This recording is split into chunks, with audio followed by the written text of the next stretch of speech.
things. Marquez Callaway obviously stepped in and did some really nice things, good catches. John Kelly was what we thought John Kelly would be when it was time to go and put the ball on the ground and compete. But to see a young guy like Trey Smith play as many snaps as he did, playing the whole game. Jay Sean Robertson, first game in there at center for us, did a really nice job. Brett Kendrick, having to bounce over and play left tackle and those things. So having some moving parts and having some guys come through and do some really nice things. The young guy, Josh Palmer, getting out there and playing as much as he did as a true freshman.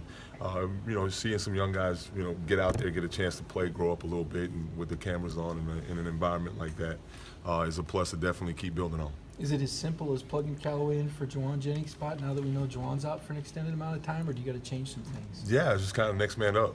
Next guy up. We talked, last time we were here, talked a little bit about trying to make the receiver position a little more interchangeable with all the pieces that we have. So to have some of those guys step up and be able to move and change spots like that, when that happened was real good for us. How much will it help the room to get Josh Smith back out there, whether it's this week or next? Big time. The experience that Josh brings to the table, played in a lot of games, can play multiple positions. It'd be big for the whole unit.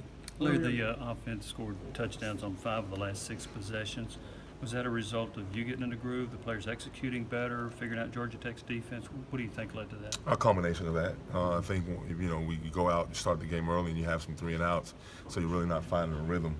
But once you're able to establish some drives, get into a rhythm, guys start executing the calls and being out there enough to kind of see what they're trying to do to you to get in the rhythm, it really helps. So it's a combination of all those things. And did you like what you saw out of Darwin in the second half? Yeah, we really did. And even the first half, kind of just working through, some of the kinks. You're a few catches away from him really finding a groove early and really getting going. So once we started doing that and starting executing a little bit better, naturally he fell into a rhythm as well. Larry, do you think your demeanor as a whole helps you in a game like that when they're taking possessions away from you and running the clock and 6 and 7 minutes off at a time? I would hope so, because all I'm gonna ever be is myself in all situations.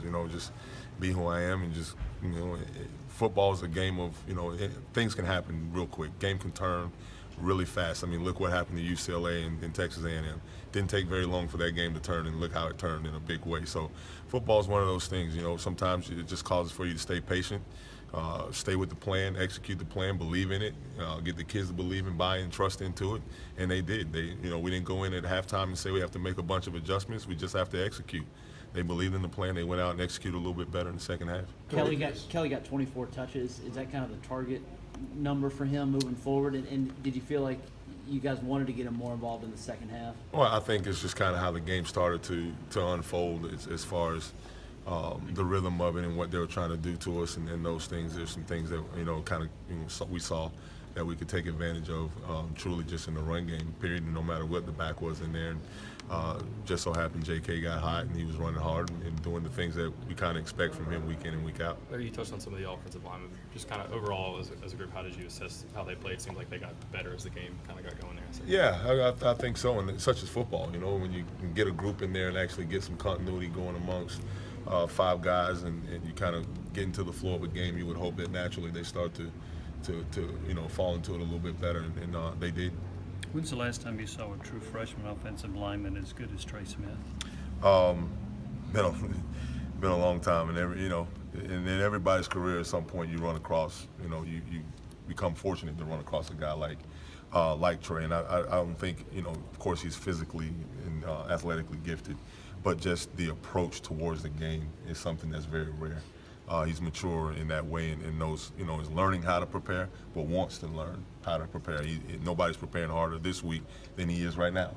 He's just that kind of kid, and that kind of mentality and that kind of maturity is a very rare thing. With Drew Richmond back, is the plan to swing Brett Kendrick back to right tackle and kind of go with that veteran line? Yeah, it'll be a couple different combinations that we can play with, which is going to help us in the long haul. One of the ways to kind of shore up some of your depth concerns is to have guys that can swing and play multiple positions, and that's what we're having to do right now at that position and with the wide receivers. What were some of the most encouraging things you saw from Doherty?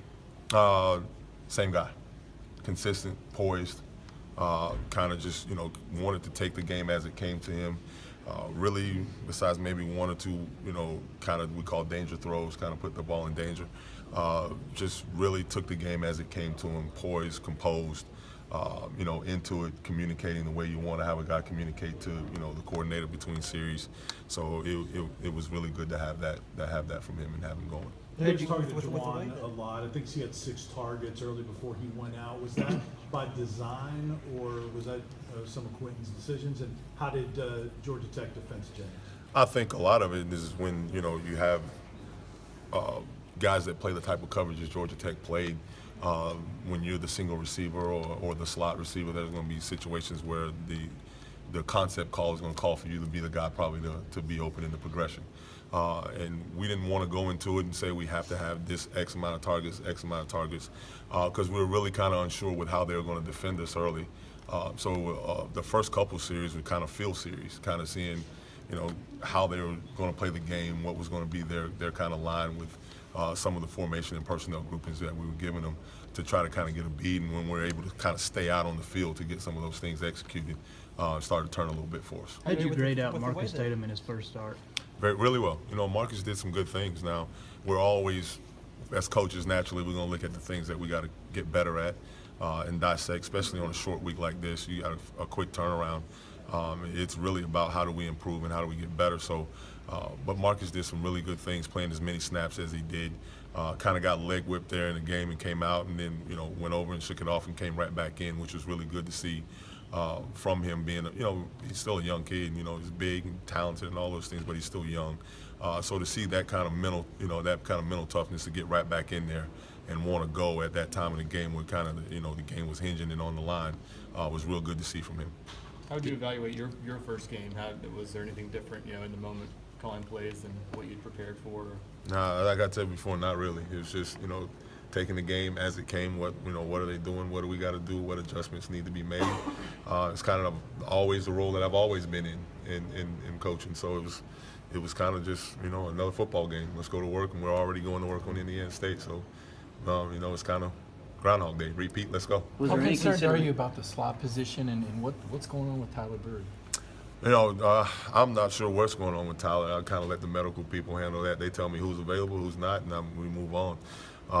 So as we get closer to the game, we'll kind of find out what his status is going to be with Tyler. And who else can play there? And we used to look at tight ends and running backs. Yeah, competing for that. I think that's the kind of the beauty of our system is having the ability to put different guys by personnel groupings in the slot to get some of the same things done in the offense.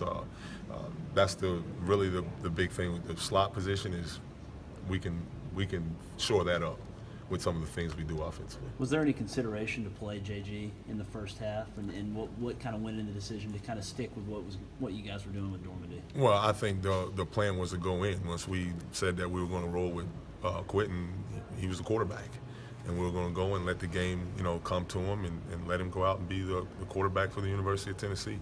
JG's going to have to always be ready to play. Always be ready to play. He's going to have to always prepare and approach the game like he's a starter and be ready to go in at a drop of a dime. We all know football turns really quickly, so he's just got to always be prepared and be ready to go.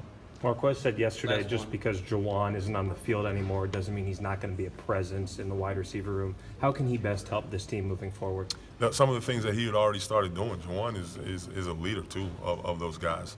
From a standpoint of just the way he knows the offense.